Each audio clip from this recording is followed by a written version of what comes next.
that control that Nippon gave up, all of that control, they're still investing $28 billion. I'm cautiously optimistic today after the president's statement last week. There's still no deal signed, and there's still a lot of work that needs to be done. $14 billion to buy U.S. Steel and another $14 billion to invest in the company's U.S. facilities. Thanks for joining us at 11. I'm Ken Rice. That's the total value President Trump and Senator Dave McCormick are putting on the so-called partnership that the president announced with Nippon Steel last week. KDKA's Jennifer Barrasso joins us live from U.S. Steel's Irvin plant in West Mifflin to explain what else U.S. Steel stands to gain from the deal and how Nippon benefits. Jen. That's right, Ken. So tonight I talked with Republican State Senator Kim Ward, and she said she's a big proponent of this deal. She says this is a win-win for not only Nippon Steel, but this area because of all the jobs. And also, U.S. Senator Dave McCormick, he's saying that Nippon wins, and he says that they get direct access to the U.S. market. And I hope that all of these workers go to bed at night and feel really good when they lay their head down on the pillow, that the work they have done all these years that made us great, made America great, that they are going to be able to continue to do.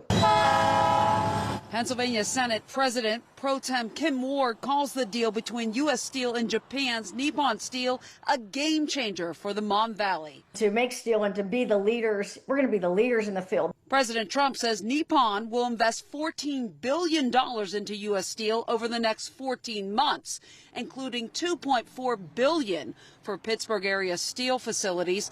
The company's headquarters will stay in Pittsburgh, and now we have some more details on how U.S. Steel will be operated under this partnership. They guarantee that they're not going to leave, with American control of the board of directors, with the government making sure, in order to protect us, in case something bad would happen with national defense, that they have a say on the board.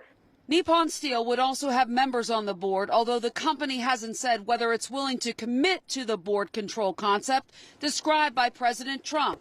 United Steelworkers International President David McCall declined an interview, but issued this statement saying, quote, "We can't speculate about the government's reported golden share or anything about the announced partnership without more information."